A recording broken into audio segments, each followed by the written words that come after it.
kicking that off now. So a very good morning, afternoon, evening, dependent on where in the world you're joining us from.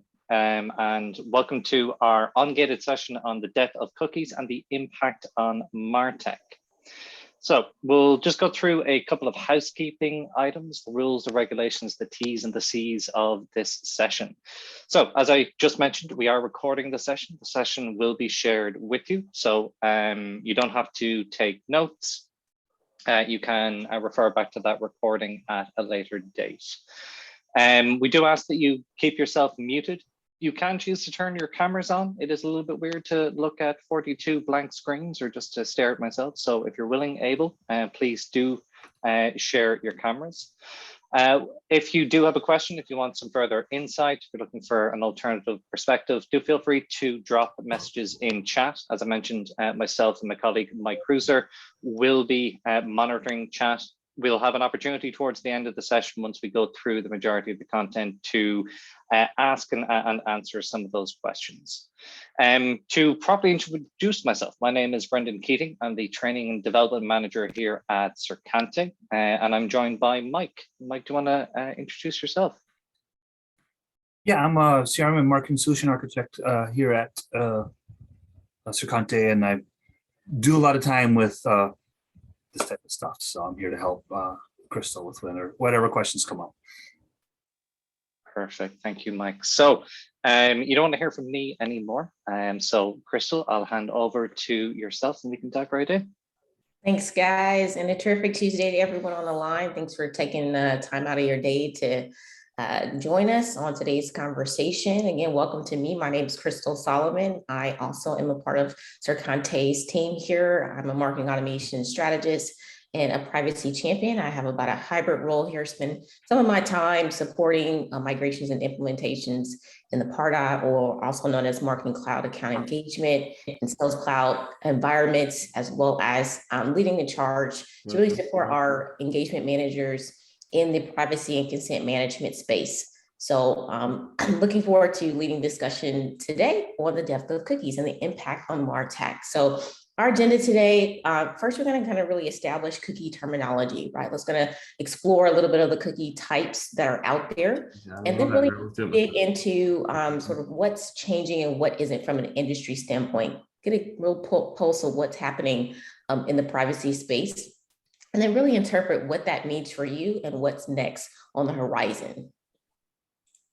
All right, so let's jump into it. Let's establish cookie terminology and types. So what is a cookie? A cookie is going to be a small text file that a website places on your device while you are browsing. They're going to be processed and stored by your web browser. In and of themselves, cookies are harmless, but they serve as crucial functions for websites that can also generally be easily viewed and deleted by the user. So let's now dig into a little bit more about the types of cookies now that we know what at its core a cookie is, right?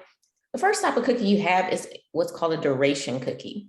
And this category is going to encompass all cookies that remain on your hard drive until you erase them or your browser does, depending on the cookie's expiration date.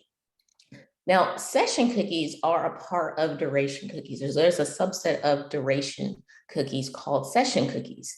And these are going to be cookies that are deleted when a session ends, right? Pretty self-explanatory. And then you have persistent cookies, and those are going to be cookies that remain longer even after the session ends. So all persistent cookies have an expiration date written into their code, but their duration can vary, right? So with that, according to the e-privacy directive, they should really not last any longer than 12 months. But in practice, they could remain on your device much longer if you as a user don't take action. So now that we kind of talked a little bit about one type of cookie, which are duration cookies, the second type of cookies are going to be called purpose cookies. And you have under that subset a cookie type, which is a preference cookies, also known as functional cookies. You've seen it when you've gone to websites, right? That little toggle that says, do you want to enable only the strictly necessary or the functional cookies so that this website can function, right? So these cookies allow a website to remember choices you've made in the past, like which language you prefer or what region you would like, to set your settings for, or maybe even your username and password, right? For you to automatically log in, right? That functionality of the website. And as I mentioned earlier, right, that's strictly necessary is in that same category of purpose type of cookies. And these cookies are essential for you to browse the website and use its features such as accessing secure sites of that particular site. Those cookies are going to be generally first party in nature, right? Those are going to be first party session cookies from a one-to-one standpoint. So while it's not necessary to obtain consent for these cookies, what they do and why they're necessary should be explained to the user, right? You have these privacy policies as a website owner, a business entity, a processor, right? If you are required to have a privacy policy on your website to explain the purpose and reasoning and description behind your cookies. And so you want to make sure you have that language in there within your privacy policy. Now, sort of kind of rounding things out, talking about purpose cookies, right? Additionally, you have what's called statistic cookies, also known as performance cookies. And these cookies collect information about how you use the website, right? Like pages you visited and which links that you've clicked on. None of this information can be used to identify you as their sole purpose is really to improve website functionality. So it kind of works in conjunction, right, with those previous session and performance cookies that we just mentioned. Sorry, the previous strictly necessary and performance cookies that we mentioned. Marketing cookies are going to be cookies that track your online activity to help advertisers deliver more relevant advertising or to limit how many times you see an ad, right? So these are going to be really more behavior-based cookies that are going to track that online activity, where you're clicking around so that advertisers can extract and scrub that information to target you from an advertising standpoint. So because these cookies can share information with other organizations or advertisers, they have and are generally third party in origin.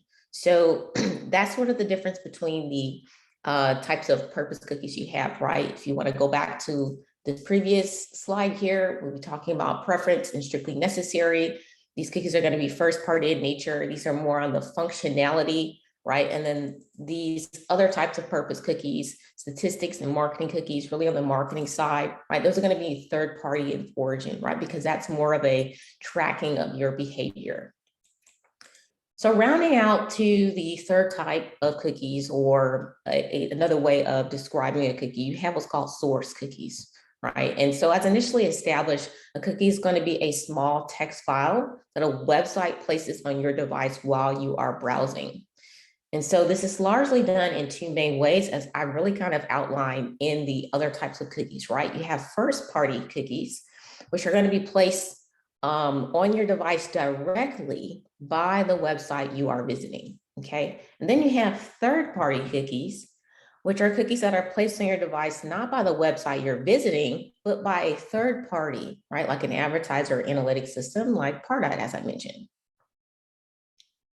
All right, so let's wrap all this cookie talk and talk about how this is impacting sort of the industry that we're in from a marketing standpoint or a privacy standpoint, and really understand kind of what's changing and what isn't related to the cookie conversation.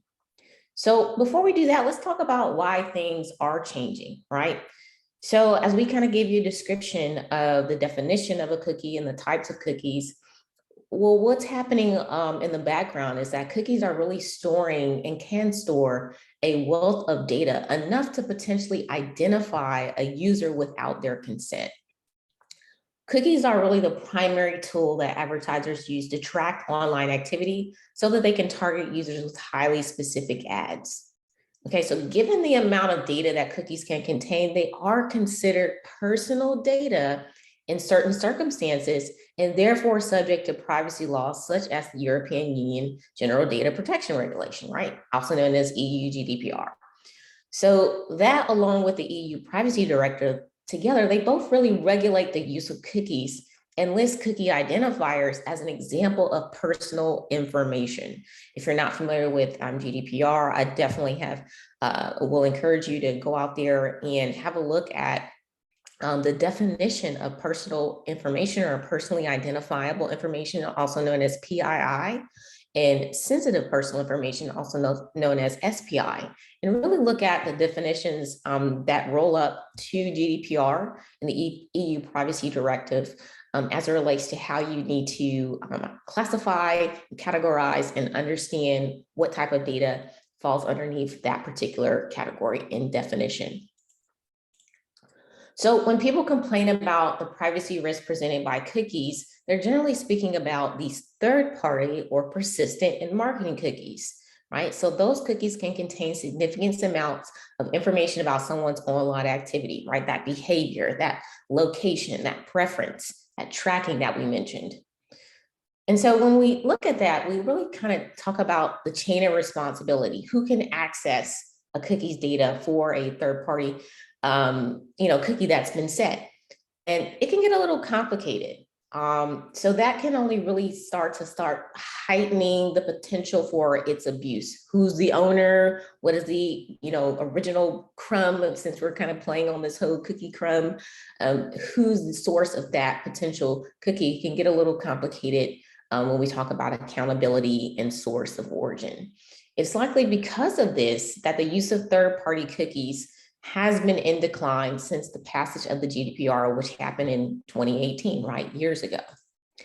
So because of this growing conversation in the privacy space about really accountability of data, who owns the data, how far it's going from a tracking standpoint, what's happened 2 years after GDPR, right, is Google announced in January 14th of 2020, that they were going to work towards the obsolescence of third-party cookies. And this is going to be scheduled to be phased out by the end of next year, 2023.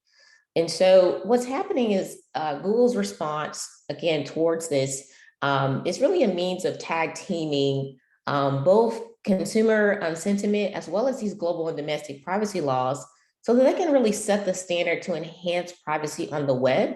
As users, more and more users are going to be demanding greater privacy that includes things like transparency, choice, and control over how their particular data or personal information is being used. So with that, what is changing, right? So as I just mentioned with that new announcement and about 2 years ago now, Google Chrome, which represents 60% of the market share, right? You have other browsers like Firefox, Safari, and Microsoft Edge, but Chrome is 60% of the market share. So they're really kind of leading the charge here. What they're going to do is limit insecure cross-site tracking that has started, of course, 2 years ago in February by treating cookies that don't include a same site label as first party only, right? And require cookies labeled for third party to be accessed over HTTPS. And that S at the end, right, give you that SSL certificate that basically communicates the language that it needs to communicate, saying that you are a trusted URL, you're a trusted link that this person or this entity can engage with over a browser experience. So that is what's going to be happening. So really by the end of next year, third-party cookies are said to be made obsolete, okay? So therefore, B2B, B2C companies, or any individual website creators who collect and process website user data will no longer be able to do so via third-party cookies, okay, alone. These entities will need to become cookie compliant under new privacy changes and collect, track, and process user information via first-party cookies, okay?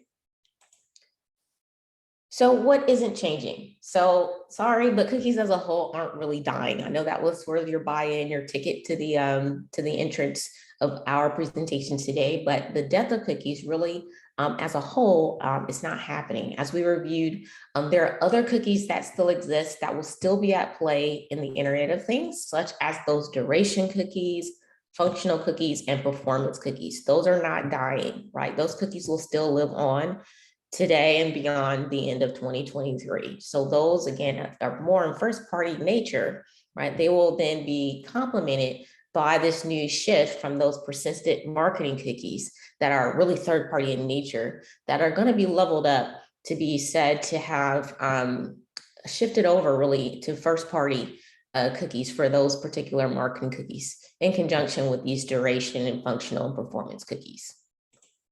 So what does this mean for you and what's next?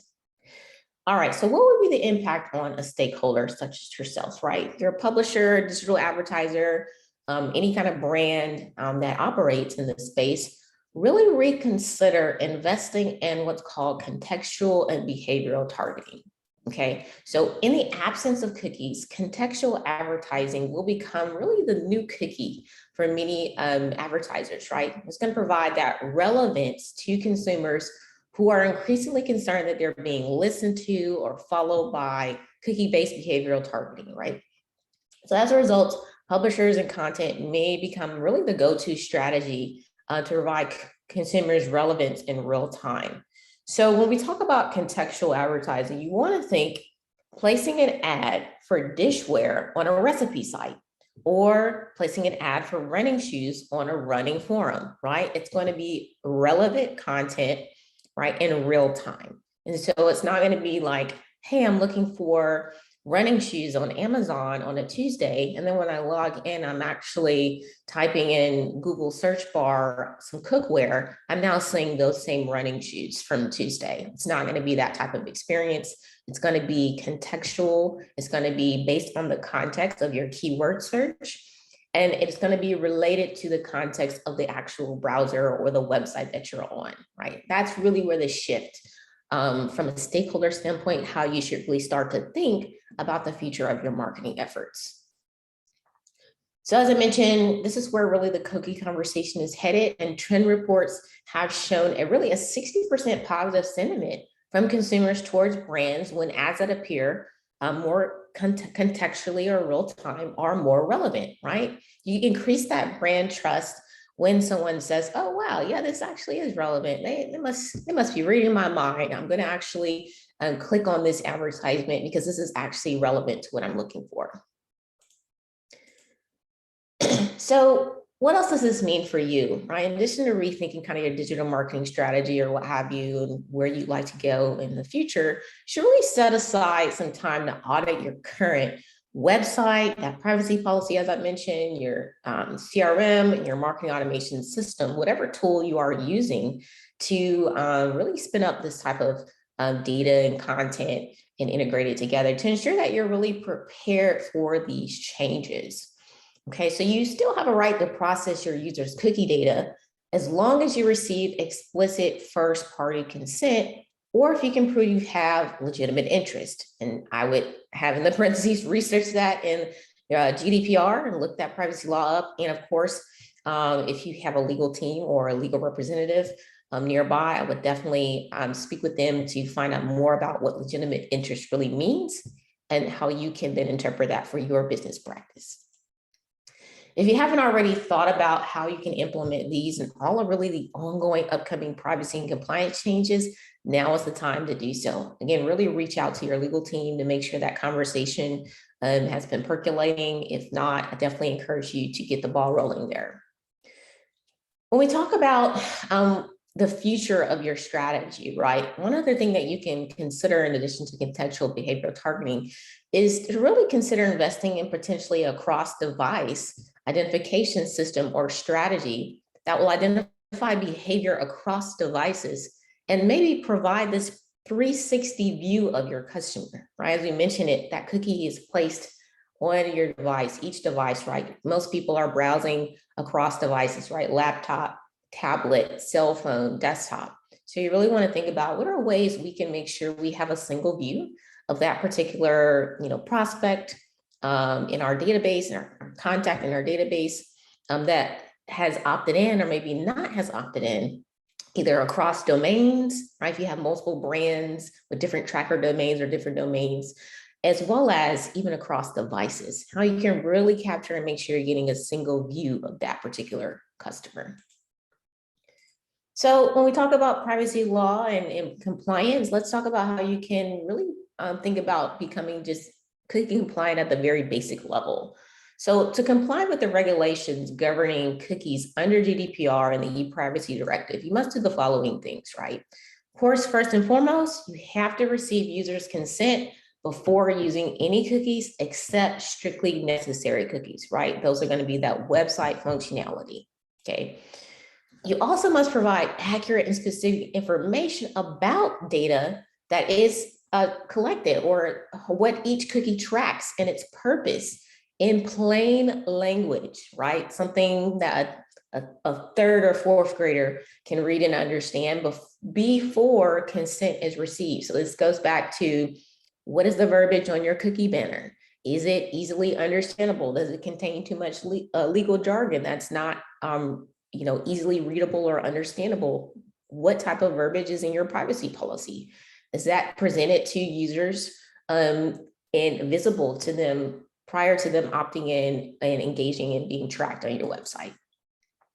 You also want to make sure that you are documenting and storing consent received from your users, right? If you are using any type of automation tools to capture consent, or accepting those marketing track third-party cookies, you want to make sure you are documenting that, whether that be some type of custom field that you create in your system, or any other third-party vendor tool that manages kind of consent. That maybe there's a trigger. If you're using Google Tag Manager, there are some ways to flag and really spin up some JavaScript to make sure that maybe consent or cookies only being triggered if someone actually maybe tracking is consent is triggered if someone opts in potentially, and that is now then sent out to the third-party analytics system like a Pardot or what have you. And then you want to make sure you allow your users to access your service if they refuse to allow the use of certain cookies. So this is a big one for me. I know I, as a consumer, have been to many websites where the entire website is blocked, and this huge kind of accept only button is made available, and I have to opt in, and there's no toggle that allows me to customize my options of what type of cookies I want to opt into. That is actually against GDPR privacy law. And so you want to make sure that you are not presenting an experience to a particular user or consumer where they can't access your services or your website, because you have this cookie thing banner blocking the site, or you're forcing them, right, to opt in, or you're penalizing them for not opting in, saying, okay, if you don't hit accept, you get kicked out of our website. That's something that you want to make sure you're not doing. And lastly, you want to make sure that it's as easy for users to withdraw their consent as it was for them to give it. So make sure you're having an opt-out, right, in addition to that opt-in. All right, so for those of you who have somehow escaped the guise of being underneath EU GDPR, right, and you say, well, we are really just kind of really under CCPA or CPRA, which is California's version of GDPR, right? Both CCPA and CPRA, which is the new regulation that is going to be in effect January 1 of 2023, together combined, making the GDPR of California. So although there's no federal US privacy regulation, right, federally, there are about 5 states that have passed a comprehensive consumer privacy regulation or law, and California being the leader, right, really in that conversation. You want to make sure that you as a business understand what all that entails, and it is really given the rights of California consumers. So you want to make sure that those consumers have an experience that aligns underneath the regulation, and that would be first and foremost, to fulfill your obligation under CCPA, CPRA, you want to make sure that you're displaying prominently somewhere on the website, right, a do not sell or share my personal information page, right? You want to put that on anywhere prominently on your web page where third-party cookies are set. Okay, so that's something that you can do to make sure that you are at the very basic level adhering to CCPA, CPRA. Probably the most straightforward and safest way to comply. And then why not go ahead and solve for GDPR at the same time? Consider also using a GDPR style cookie consent solution to obtain consent from users before setting those cookies. One final thing, and again, I would check this out with a legal representative, is maybe consider implementing a service provider contract with any third party ad partners to arrange some sort of service provider exemption. Maybe they're going to take on the full responsibility and you absolve yourself of any tracking related to a third party that's being attached or used in your system, and you have a written contract between you two where you can absolve that. But again, definitely consult with legal aid on that if that is the direction you want to go. But an idea I'm throwing out there for you. So some frequently asked questions. All right, do I still need a marketing consent option even though I have a cookie banner on my website? The answer, yes. Consent tracking is still needed to document opt-in and opt-outs to comply with GDPR privacy law, okay? Second question, do I need custom multiple cookie banners if I do business in multiple geographic regions, or will one banner solve for all? Any guesses? Yes, again. Unfortunately, all privacy law isn't created equal, right? Privacy is as clear as mud. And compliance is definitely going to be defined uniquely. So just going back and reiterating, you want to make sure that you are collaborating with your legal team, developers, or what have you. If you have an enterprise level organization or multi-subsidiaries across different geographic regions that are underneath different privacy laws, that you are accounting for translations, language issues, sorry, not necessarily issues, but language barriers, to make sure that you are communicating via your privacy law, via your verbiage on your cookie banner, the correct interpretive language set for that particular country and what needs to be visible based on that particular country or that location's privacy law. Lastly here, do I need a cookie banner if I'm only using first-party cookies? This one's a little bit of a trick question.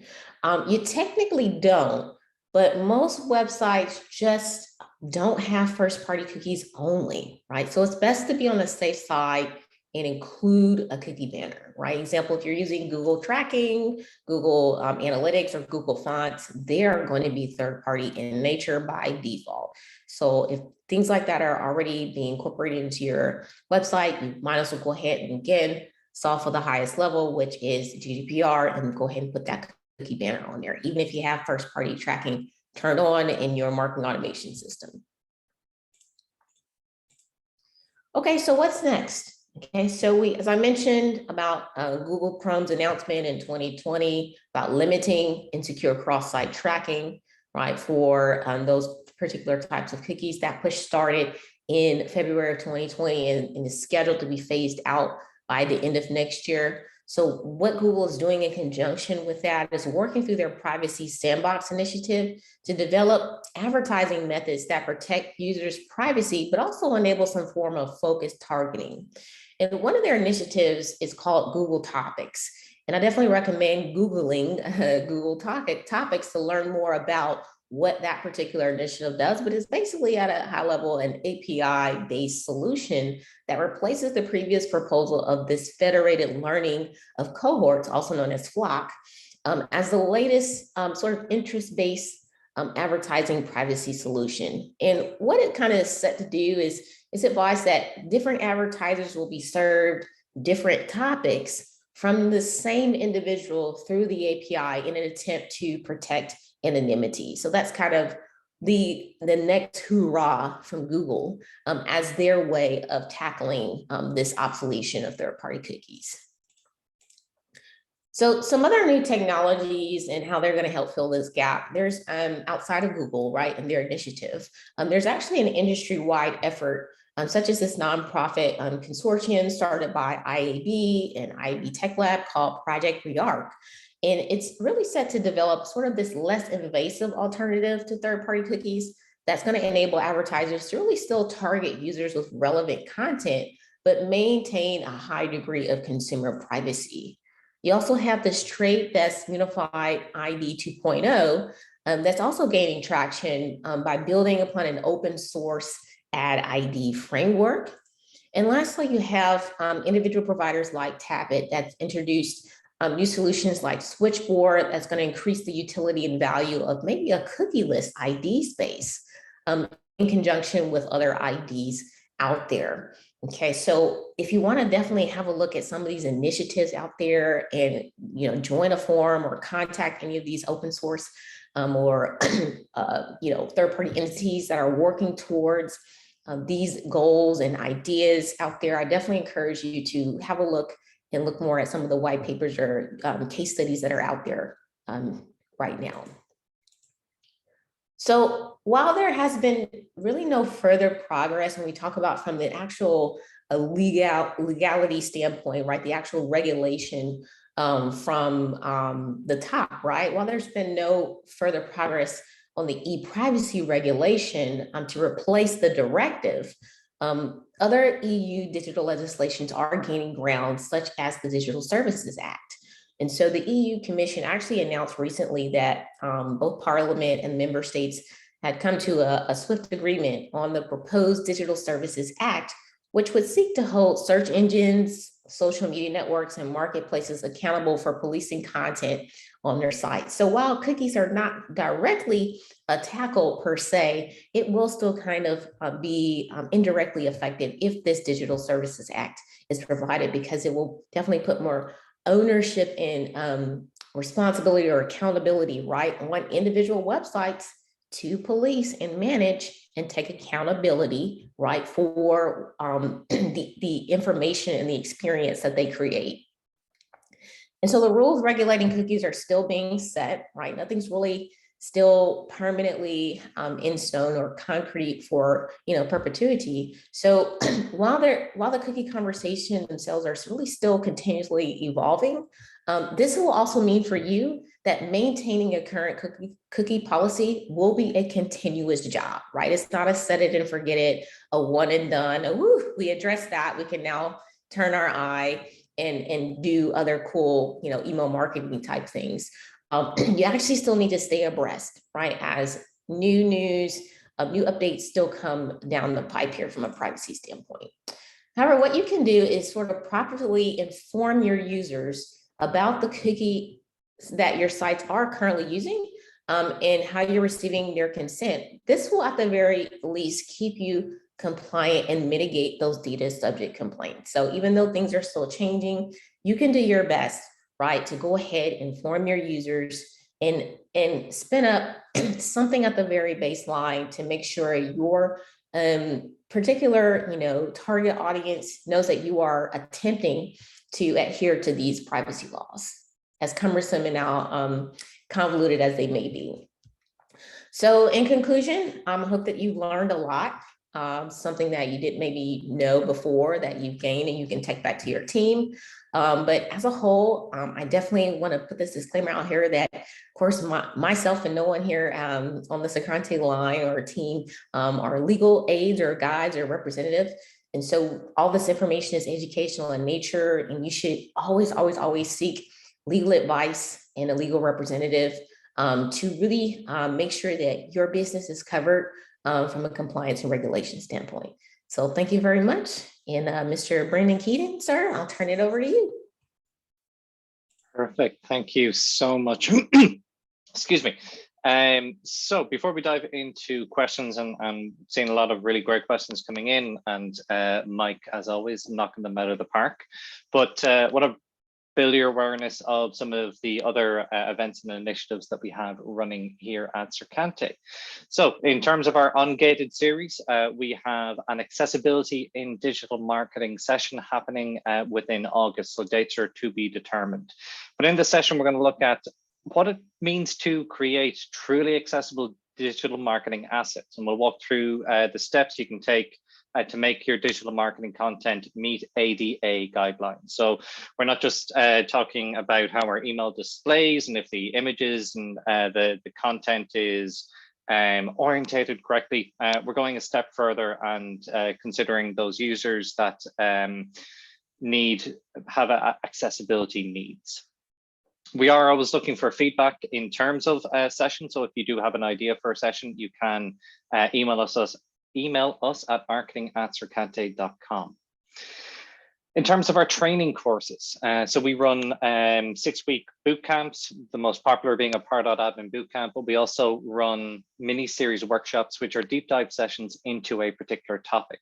Tomorrow we have a session on scoring and grading. So this is focused on lead qualification, and to give you a little something special to walk home with, we are offering a discount code titled Ungated, which will enable you to sign up for the course for $199.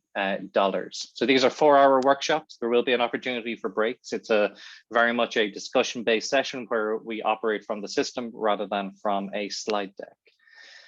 In August, we'll have the next series of our Pardot Admin Bootcamp. This is a great stepping stone if you're a new admin, if you are what we like to call an accidental admin, suddenly you've been given Pardot and not sure what to do with it, or if you're looking for a next step in terms of acquiring those all-important certifications, your specialist or your admin certification.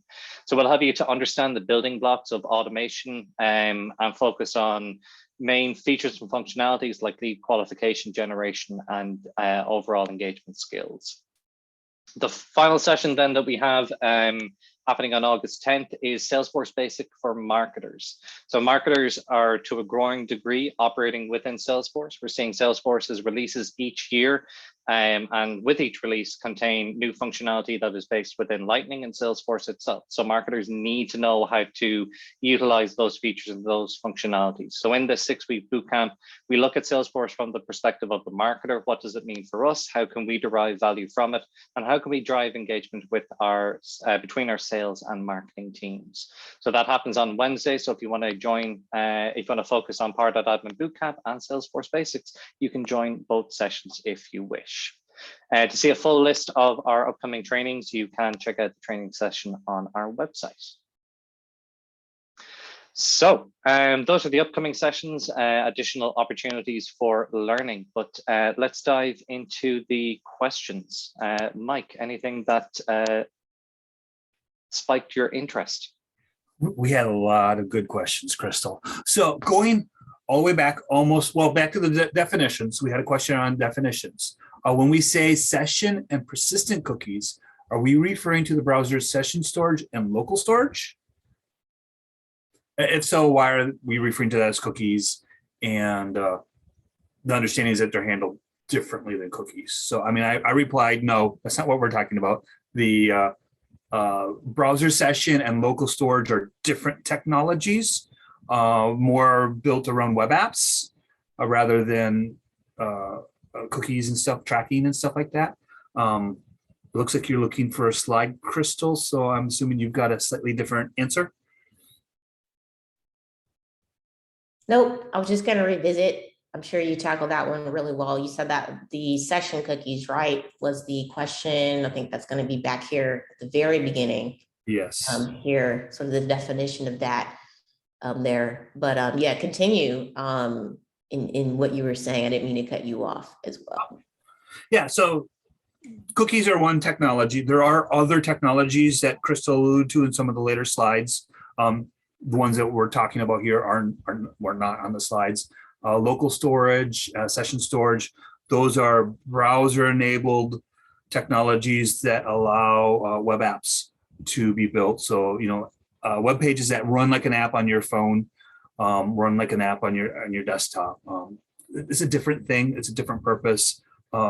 They were written differently, so they have different security implications, and those aren't security implications that we're discussing today. Another good question, really good question. How does this affect intent-based marketing for business to business? This is around the context of cookies and tracking. Yeah, and so when I hear the word intent, I think about sort of implicit, explicit, and informed consent.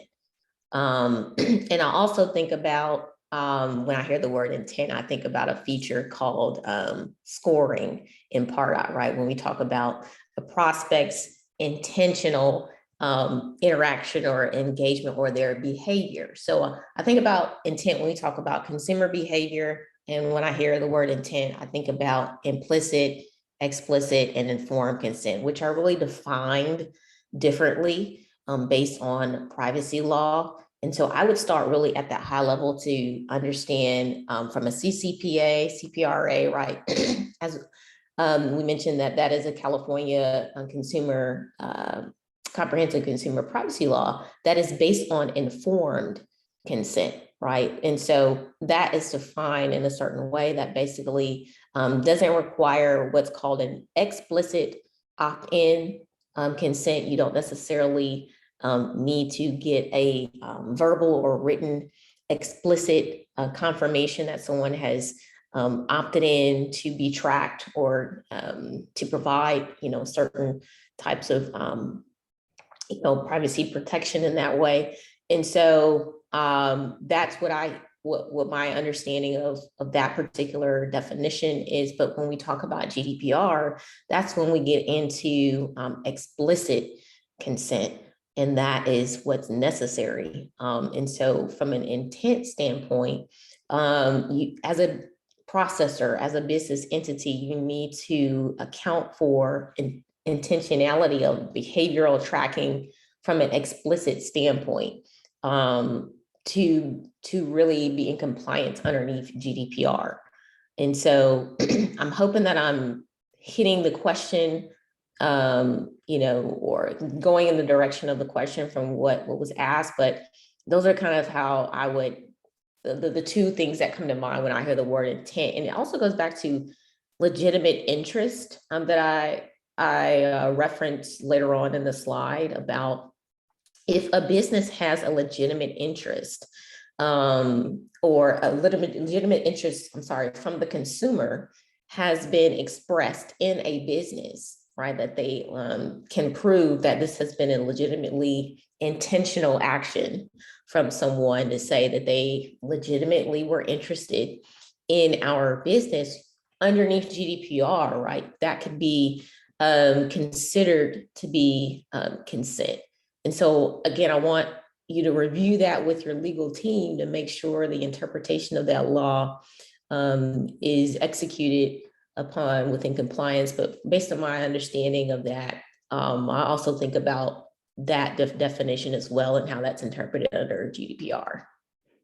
And so how that impacts marketing, right, is essentially based on which privacy law you fall underneath will determine the type of kind of marketing strategy that you will execute upon, whether you need to sit back, fall back, and allow someone to explicitly fill out a form, check the box, opt in before we can then provide subsequent marketing material to them via our monthly newsletter, via our updates on product and services, via a nurture campaign, right? You have to kind of sit in the pocket based on that particular privacy regulation. Or you can be more proactive and take action, right? And I don't want to say aggressively go after folks, but you can essentially not have to be so passive and use things, fall underneath the guise of informed consent and wait for someone to opt out and say, well, we'll continue to interact with you until you give us the withdrawal, right? Until you tell us no more, I'm kind of tired of hearing from you. And then you need to respect that as a marketer and tail back your marketing to that particular prospect to make sure you're no longer communicating with them. So I hope that was kind of the answer, and whoever asked that question, feel free to drop in the chat if that was what you were hoping to hear or go down the bunny trail of. Right. Mike, user, you got anything else? So when I hear intent, I think of tools like Bombora, the old Lattice engines. I forget what it's called now since it was acquired. These vendors that provide this data for us, we have to work with their guidelines, their tools. We also kind of have to trust that they're going to figure this out, because what they do as a business, they will figure out the correct ways to solve some of these problems. So some of it's just trusting our vendors, having the conversation with the vendors where we're getting this data, make sure that we're in compliance with their terms, they are in compliance with our terms. making sure that our privacy notices are consistent with each other. That's what I think of. Yeah.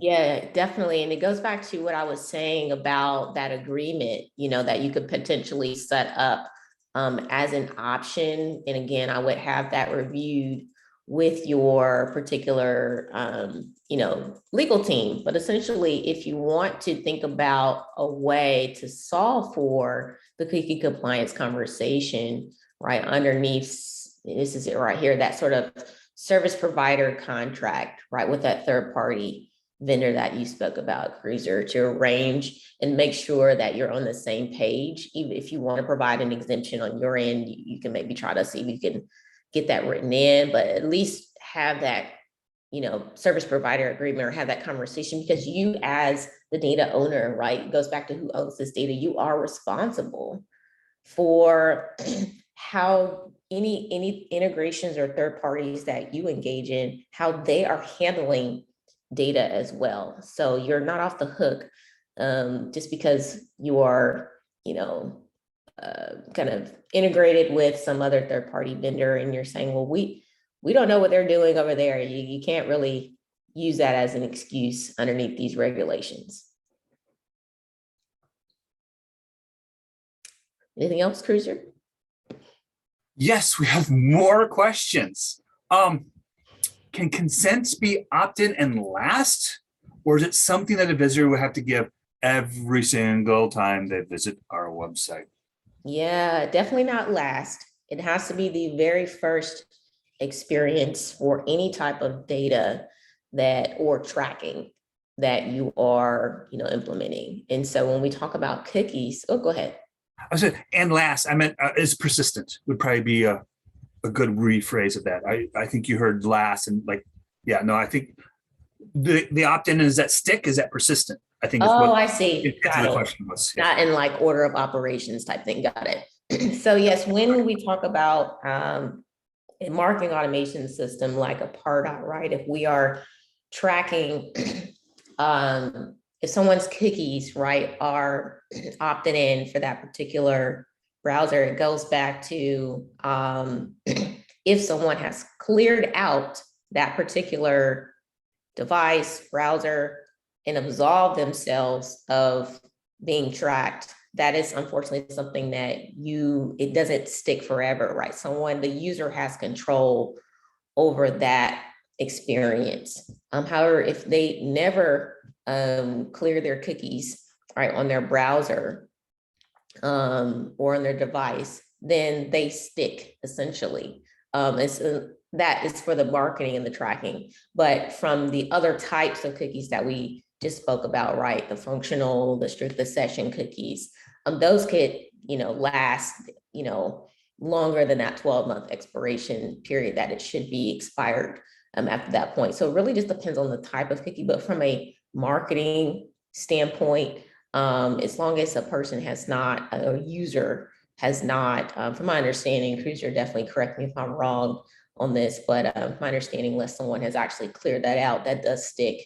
And from a consent standpoint, just overall, right, unless someone has withdrawn their consent, that's a one and done thing as well. If they've opted in, that's not something that they need to keep opting in to be marketed to, or what have you. Yeah, I tend to try to think about what the human would want, what the person would want. People are fickle. We can change our minds. I want this in the morning. I don't want it in the afternoon. That's okay. We as marketers get to deal with that. And a lot of it's around the privacy notice and making sure that what they consent to, we say what we will do, and then we do what we will say. So making sure that if we have timeframes in the consent notification or the privacy notification, that we honor that time frame and stuff like that. We do have a couple more questions. How would we find the definition of share for data? We don't sell or share data to like external third parties, but consultants and vendors who they partner with and they work with do have access to that data. Is that sharing? What I'd put notes in is if this European data and the consultants and vendors are in the US, that can be considered a data export under GDPR, and the different regulations will have different terms for what they mean by share. So a lot of that's defined in the regulations themselves. We'll have to read regulations. But do you have something to add to that, Crystal? Yeah, and I just put in the chat for everyone. This is just one site that can kind of get the conversation started on what constitutes a sale. 100%, I would have a look at CPRA, because that is actually what was added to the privacy regulation in addition to CCPA. And so I'm sorry, that what I put in there was sale. I need to put in the chat one on the share. That was the question asked. But the sale is defined in CCPA, the share is defined in CPRA. And so when you're looking for a definition of what constitutes sharing, I would have a look at a website like the one that I put in there that defines CPRA. If you can't get a hold of the original document, which I'm going to try to find here in just a second related to CPRA and the sharing, but essentially I'm not going to try and regurgitate the actual line by line word, but it is defined in CPRA as it relates to sharing. Is it a business? Is it defined as anything that is business necessity, or is it, are you absolved of that if it doesn't have any business impact? I would encourage you to read through the law and make sure that your legal team is interpreting that for you, but it is defined under CPRA. Mute monsters got me. What impact will this have on collecting UTM data via forms, handlers, embedded forms, and that type of stuff?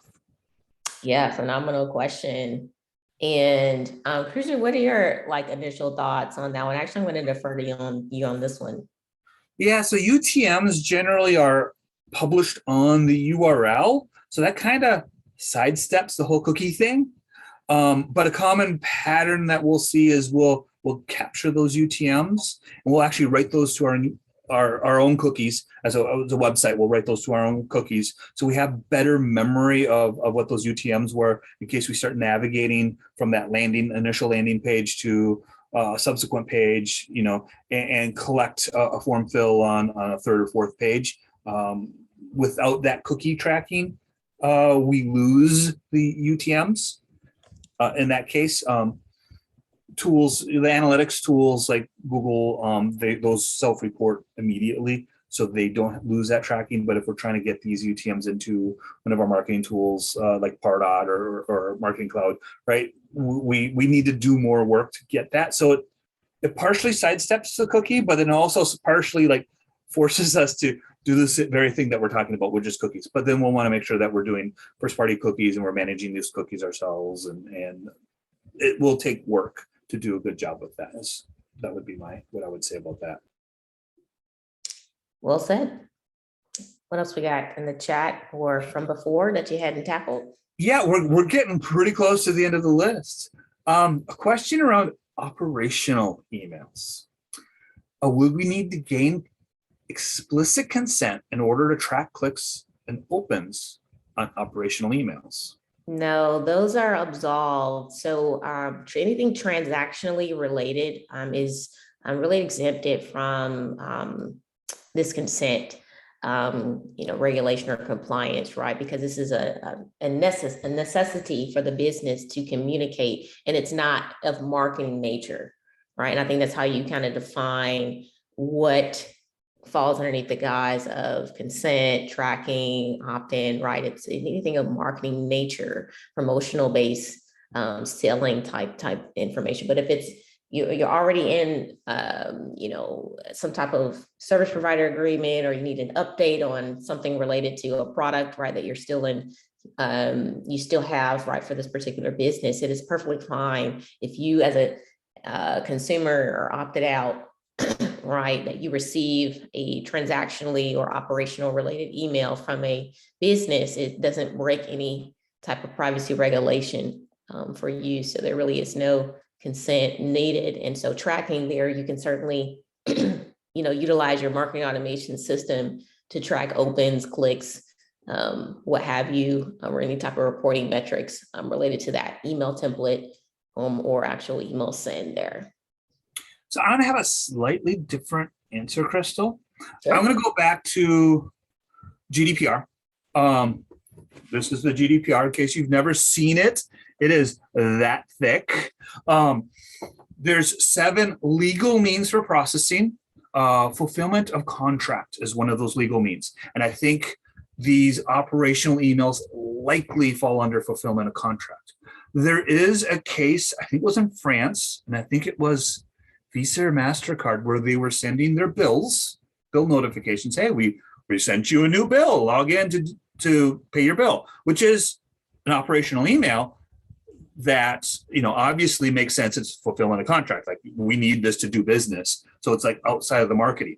They got in trouble and they got a fine because at the bottom of that email, they had a little banner ad for whatever promotional thing that they had. And because they mixed marketing with that fulfillment of contract, notification, that email, they mixed purposes, and that was no longer a legitimate business to send that email, because now it became marketing and it didn't have marketing consent. So splitting hairs, seek your legal counsel, because there is starting to get some case law where fines are being issued in this space. I tend to want to separate my marketing from my notifications. Yes, Pardot can send operational emails, but if we need to turn that feature on, maybe we're getting real close to those gray areas, and maybe we want to use a different tool like Mandrill or SendGrid or something to send those operational emails, so we don't accidentally cross the line and get ourselves in trouble and incur a fine from regulating authorities, right? But yeah, legal counsel on that one. Moral of the story: don't try to game the system. Keep it clean, scrub, and test. Right. I think that's really the crux of the matter. Right. These regulatory agencies are growing in number, and privacy law is just getting iterated. So don't try to game the system. And last thing you need is a notice from your attorney general or this new privacy regulation that's really impacting your bottom line there. So great questions, everybody. I think we are at time right here. So Brendan, if you want to wrap us up, we'll pass it over to you. Thank you for your time, everyone. Yes, thank you all so much for joining us. My thanks to both Crystal and Mike for giving some both great content, great insight, great answers. I know I learned a lot during the session. As we mentioned previously, we do have other sessions coming up, so keep an eye on our website for other Ungated sessions and our ongoing training and enablement sessions. If you want to join us for scoring and grading tomorrow, you can use that Ungated discount code, which will knock a couple of dollars off that session. But again, my thanks to all of you for joining. We will share the recording with you in a follow-up email, and we hope to see you again soon. So thank you all.